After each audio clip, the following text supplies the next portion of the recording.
भूमिपुत्र जन पार्टीच्या वतीने आजची ही पत्रकार परिषद आयोजित करण्यात आलेली आहे। या पत्रकार परिषदेचा उद्देश की छत्रपती संभाजीनगर जिल्ह्यामध्ये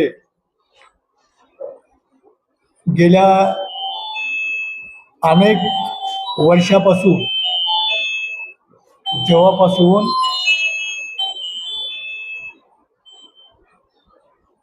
या शहराच्या आजूबाजूला असलेल्या खेडेगावातून आणि शहराला लागून असलेल्या जमिनीचे भाव कोट्यवधी झाले आणि त्यामुळं ह्या जमिनी बेकायदेशीर दलालाच्या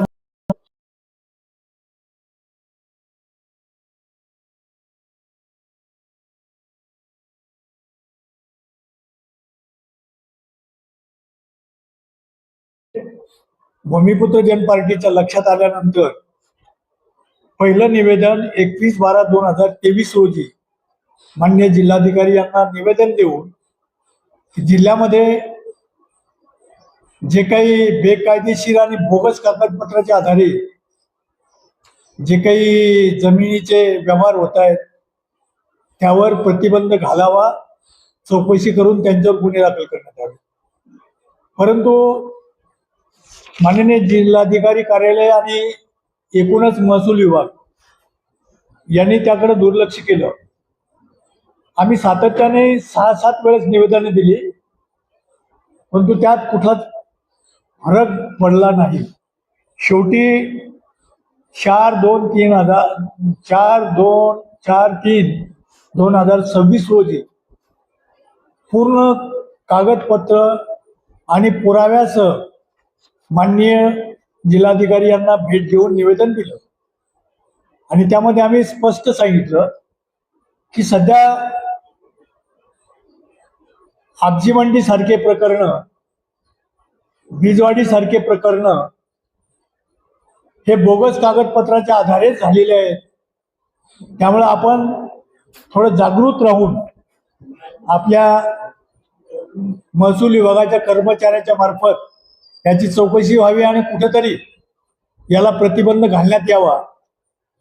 जर याबाबत 15 तारखेपर्यंत 15 मार्च 2026 पर्यंत आपण योग्य कारवाई न केल्यास भूमिपुत्र जन आंदोलन आणि अन्यायग्रस्त जे महार आढळ्यातील जे हक्कदार असतील, गायरान जमिनीचे हक्कदार असतील, त्यांना घेऊन आम्ही रस्त्यावर उतरून 16 तारखेपासून माननीय जिल्हाधिकारी कार्यालयासमोर आंदोलन करणार आहोत।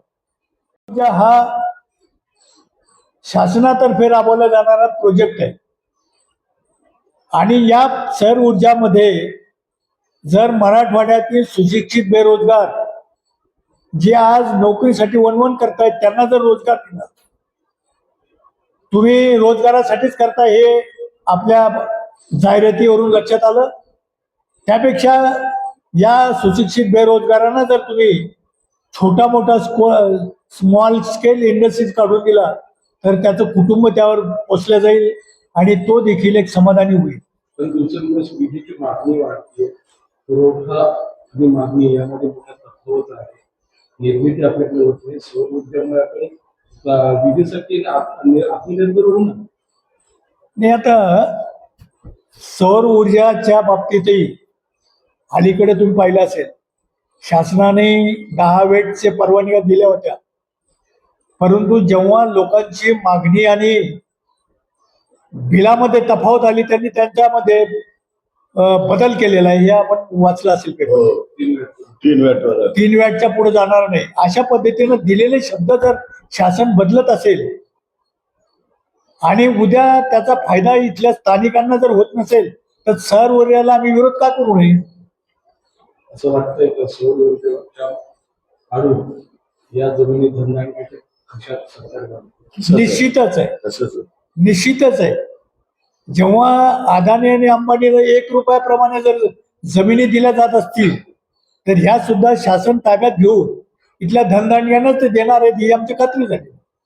सौर ऊर्जेच्या माध्यमातून आपण रस्त्यावरती लढाई आपण होय हो, निश्चितपणाने उद्योगधंदा करण्यासाठी त्यांनी त्या गायरान जमिनी द्याव्यात आणि त्या बदल्यात मराठवाड्यातील भूमिपुत्र शासनाने, जसं केंद्र सरकारने अदानी आणि अंबानींना 1 रुपया दराने जमिनी दिल्या असतील किंवा दिलेल्या आहेत, त्याच पद्धतीनं या भूमिपुत्रांना जर शासनाने जमिनी दिल्याच पाहिजे, तर आम्ही 100 रुपये प्रमाणे आम्ही त्या जमिनीची किंमत द्यायला तयार आहोत. वाटेल ते झालं तरी आम्ही त्या जमिनीच्या किमतीनुसार पैसे भरण्यास तयार आहोत. एवढं शासनाला आमचं आग्रहाचं सांगणं राहणार आहे, आमची ही मागणी असणार आहे. तर या मागणीच्या पाठपुराव्यासाठी आम्ही माननीय जिल्हाधिकारी आणि विभागीय आयुक्त यांच्याशी सुद्धा डायलॉग करण्याचा आम्ही प्रयत्न करणार आहोत, त्यांची वेळ घेऊन. खरं तर या सगळ्या बोगसगिरी पाठीमागं आम्ही ज्यावेळेस हे जे बोगस कागदपत्र घेऊन जमिनीचे हस्तांतर होत आहे, ज्यामध्ये आपण पाहिलं असेल आमची मंडीचं जवळजवळ 200-250 एकराची जमीन ही बोगस कागदपत्राच्या आधारे हस्तांतर करण्याचा प्रयत्न झालेला आहे. ब्रिजवाडीला तसंच होतंय. अशा अनेक प्रकारच्या जमिनी सध्या वादातीत आहेत आणि याचं एकमेव कारण आहे, आमच्या लक्षात आलेलं आहे की तलाठी आणि गिरदावर हे महसूल विभागाचे शेवटचे अधिकारी असतात आणि त्यांनी जोपर्यंत सातबाऱ्यावर फेरफार केला नाही तोपर्यंत कोणीही माणूस जमिनीचा हक्कदार होऊ शकत नाही.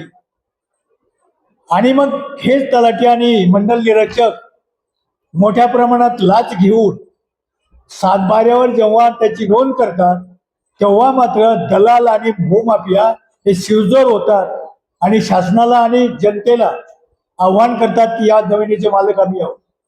म्हणून आमची जिल्हाधिकारी साहेबांच्याकडे मागणी आहे, या अशा बोगस कागदपत्राच्या आधारे ज्या ज्या जमिनी फेरफार झाला असेल तो त्वरित रद्द करून ज्यांनी तलाठी असेल,